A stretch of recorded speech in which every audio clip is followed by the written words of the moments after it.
Hello students, आज की इस वीडियो में हम एक्सरसाइज 4.4 जो कि बेस्ड है नेचर ऑफ रूट्स के ऊपर, तो वो आज हम डिस्कस करेंगे। तो सबसे पहले मैं आपको बता दूं नेचर ऑफ रूट्स के बारे में।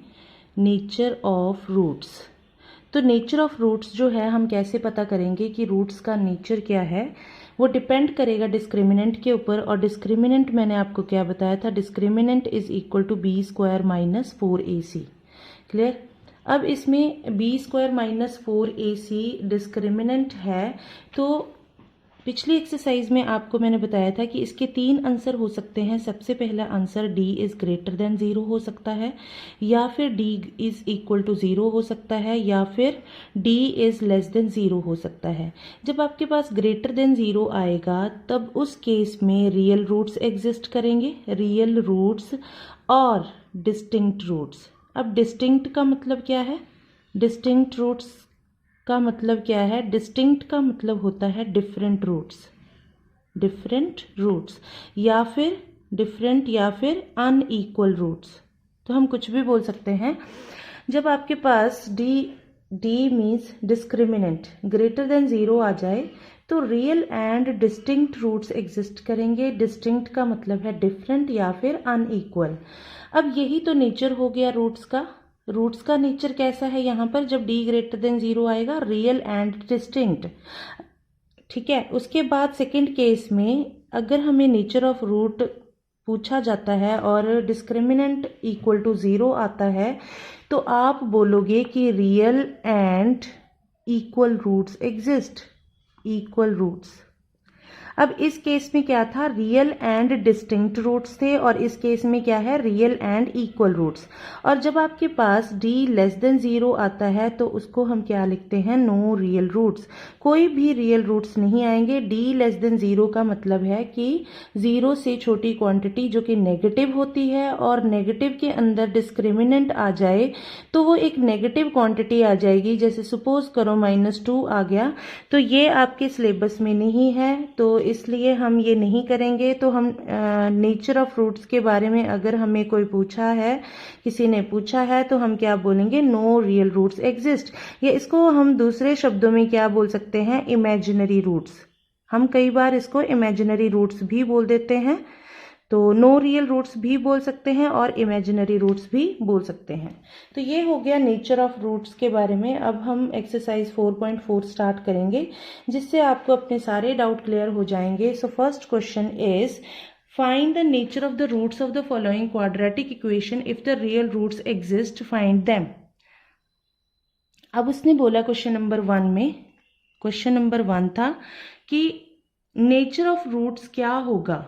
इक्वेशन आपको गिवन है 2x square minus 3x plus 5, ये इक्वेशन गिवन है, और इसमें पूछा है इसके कोई ना कोई रूट्स तो आएंगे। तो इसने पूछा कि इसके जो रूट्स हैं उसका नेचर क्या है। तो हम क्या करेंगे, सबसे पहले डिस्क्रिमिनेंट फाइंड करेंगे। अब इसमें a की वैल्यू क्या है 2, b की वैल्यू क्या है -3, और c की वैल्यू क्या है 5। तो discriminant b square minus 4ac find करेंगे। नेचर ऑफ रूट्स फाइंड करने के लिए हमें डिस्क्रिमिनेंट फाइंड करना पड़ेगा।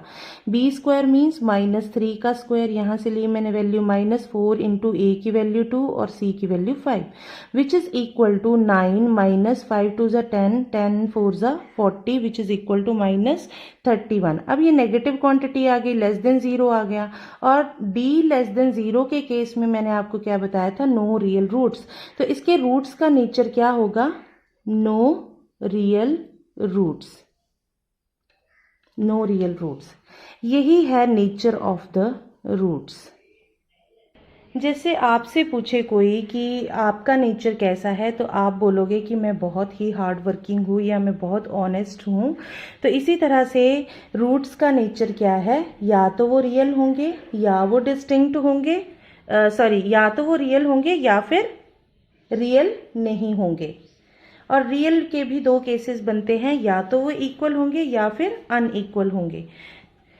अब क्वेश्चन नंबर 1 का सेकेंड पार्ट, क्वेश्चन नंबर 1 का सेकेंड पार्ट क्या है, 3x square, second part 3x² minus 4 under root 3x plus 4 is equal to 0।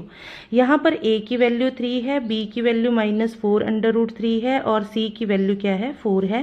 सो फिर से नेचर ऑफ रूट की बात हो रही है तो हम डिस्क्रिमिनेंट फाइंड करेंगे। डिस्क्रिमिनेंट का फॉर्मूला है b² minus 4ac that is 4 under root 3 का whole square minus 4 into 3 into c की वैल्यू क्या है 4।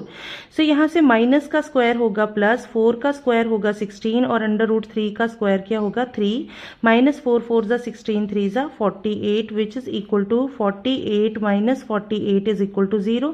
तो यहाँ डिस्क्रिमिनेंट क्या आ गया 0 और मैंने इस केस में आपको बताया था कि जब आपके पास डिस्क्रिमिनेंट 0 आएगा तो real and equal roots exist करेंगे। तो यहाँ पर हम क्या लिख सकते हैं रियल एंड इक्वल रूट्स। ये मैंने लिख दिया नेचर ऑफ रूट, ये है नेचर ऑफ रूट। क्लियर। अब क्वेश्चन में बोला था कि if the real root exist, अगर रियल रूट एग्जिस्ट करेंगे देन फाइंड देम, उनको फाइंड भी करो। तो बहुत इजी है, डिस्क्रिमिनेंट मेथड या फिर क्वाड्रेटिक फार्मूला से फाइंड कर लेंगे। So x is equal to minus B plus minus under root discriminant divided by 2a। So इसको हम माइनस बी अपॉन 2a भी लिख सकते हैं। इसके दो रूट्स ले लेते हैं, सेम ही रूट्स ले लेते हैं जब आपके पास इस तरह का केस आ जाए, क्योंकि डिस्क्रिमिनेंट के अंदर यहाँ पर 0 आएगा तो 0 का अंडर रूट तो 0 होता है। कोई बात नहीं, हम लिख लेते हैं यहाँ पर प्लस 0 भी लिख लेते हैं और minus B minus 0 upon 2a लिख लेते हैं। तो यहाँ पर वैल्यू पुट करेंगे माइनस बी यानी कि minus of minus 4 under root 3 divided by 2 into 3 और minus of minus 4 under root 3 divided by 2 into 3। ये प्लस 0 और माइनस 0 ना लिखो या लिखो कोई फर्क नहीं पड़ता उससे। तो is equal to minus minus plus हो जाएगा 4 under root 3 divided by 2 into 3 और 4 under root 3 divided by 2 into 3। तो 2 से कटिंग करो, 2 2 जा 4, 2 2 जा 4। तो आपके पास आंसर क्या आ जाएगा 2 अंडर रूट 3 डिवाइडेड बाय 3 या फिर 2 अंडर रूट 3, यहाँ पर फिर से 2 इंटू 3 आएगा यहाँ पर, तो ये 2 अंडर रूट 3 डिवाइडेड बाय 3। तो हमने क्या लिखा था रियल एंड इक्वल रूट्स। तो ये देखो बच्चों, ये दोनों ही इक्वल हैं, दोनों ही सेम हैं और रियल भी हैं।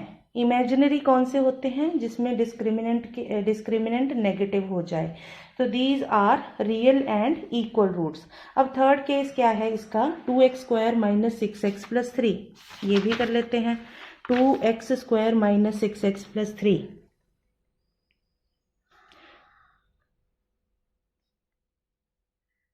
इसमें a की वैल्यू 2 है, b की वैल्यू माइनस 6 है और c की वैल्यू क्या है 3 है। तो फिर से डिस्क्रिमिनेंट फाइंड करो b² माइनस 4ac, b की वैल्यू माइनस 6 का स्क्वायर माइनस 4 इंटू a की वैल्यू 2 और c की वैल्यू 3। तो माइनस का स्क्वायर होगा पॉजिटिव, 6 का स्क्वायर होगा 36, 4 2 जा 8, 8 3 जा 24 विच इज इक्वल टू 12। अब ये 12 जो है क्या हो गया ग्रेटर देन 0 आ गया। तो हम क्या लिखेंगे distinct real roots exist, distinct real roots exist.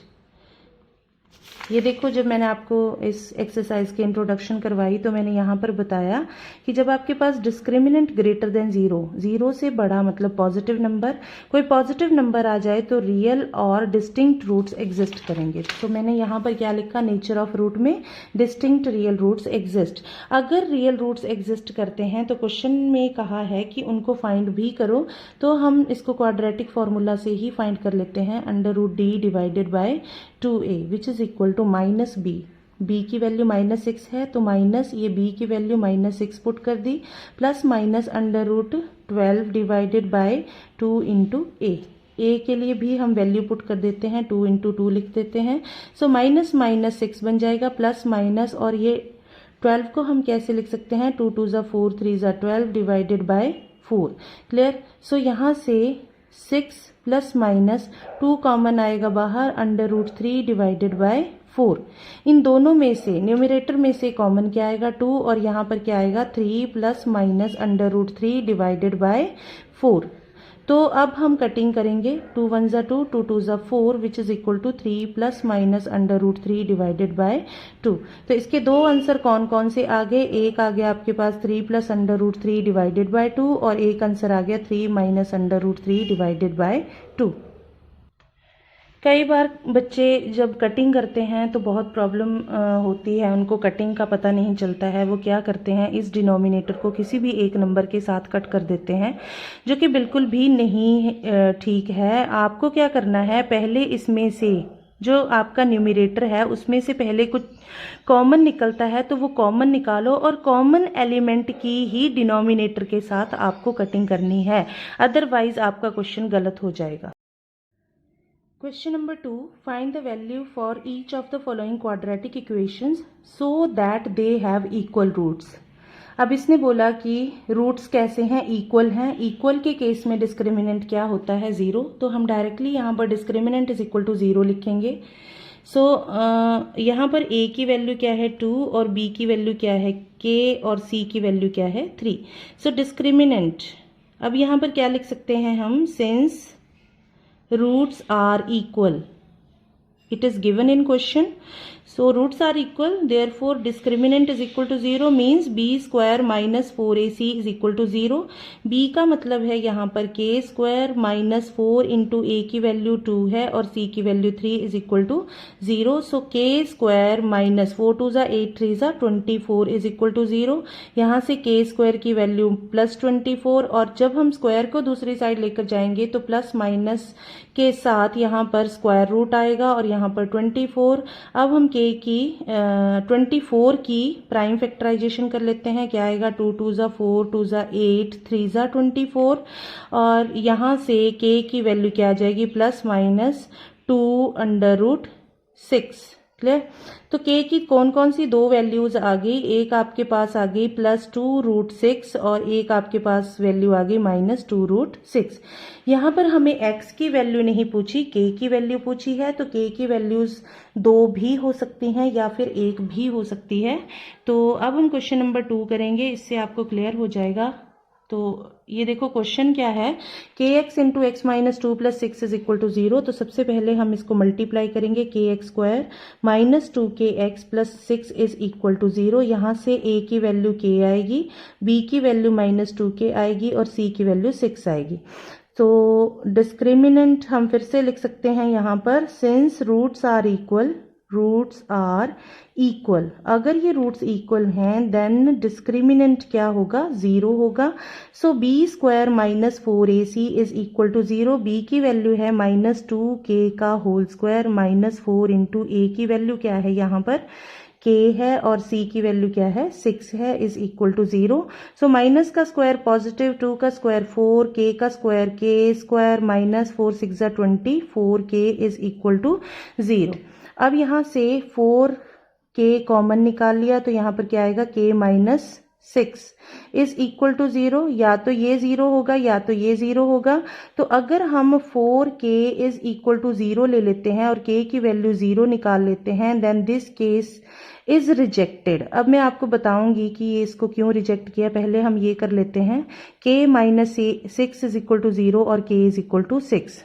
अब देखो बच्चों, इस केस को हम रिजेक्ट क्यों करेंगे, क्योंकि मैंने आपको बताया था कि क्वाड्रेटिक इक्वेशन के केस में ax square plus bx plus c is equal to 0। तो जब मैंने आपको डेफिनेशन करवाई थी इंट्रोडक्शन ऑफ एक्सरसाइज 4.1 में, तो मैंने आपको बताया था कि a should not be equal to 0, means जो एक्स स्क्वायर का कोफिशिएंट है a वो 0 नहीं होना चाहिए। तो यहाँ पर देखो, जो आपके पास क्वाड्रेटिक इक्वेशन थी उसमें एक्स स्क्वायर का कोफिशिएंट क्या था, k। तो जो भी एक्स स्क्वायर का कोफिशिएंट होगा उसको 0 नहीं होना पड़ेगा, अदरवाइज वो क्वाड्रेटिक इक्वेशन ही नहीं रह जाएगी। क्योंकि अगर ये 0 हो जाएगा तो ये टर्म एलिमिनेट हो जाएगी और ये फिर क्वाड्रेटिक इक्वेशन नहीं बनेगी। क्लियर। सो इसलिए यहाँ पर k की वैल्यू 0 हमने रिजेक्ट करनी है और k की वैल्यू 6 हमने सिलेक्ट करनी है, तो ये आंसर आएगा। तो इस केस में k की वैल्यू सिर्फ एक आई, दैट इज इक्वल टू 6, और इस केस में k की 2 वैल्यूज थी, क्योंकि यहाँ पर k जो था वो एक्स स्क्वायर का कोफिशिएंट नहीं था, और अगर एक्स स्क्वायर का कोफिशिएंट होता भी तो भी आपको देखना पड़ना था कि k की वैल्यू 0 तो नहीं आ रही, अगर नेगेटिव और पॉजिटिव आ रही है तो फिर कोई फर्क नहीं पड़ेगा। एक्स स्क्वायर का कोफिशिएंट पॉजिटिव भी हो सकता है, नेगेटिव भी हो सकता है, लेकिन एक्स स्क्वायर का कोफिशिएंट 0 नहीं हो सकता।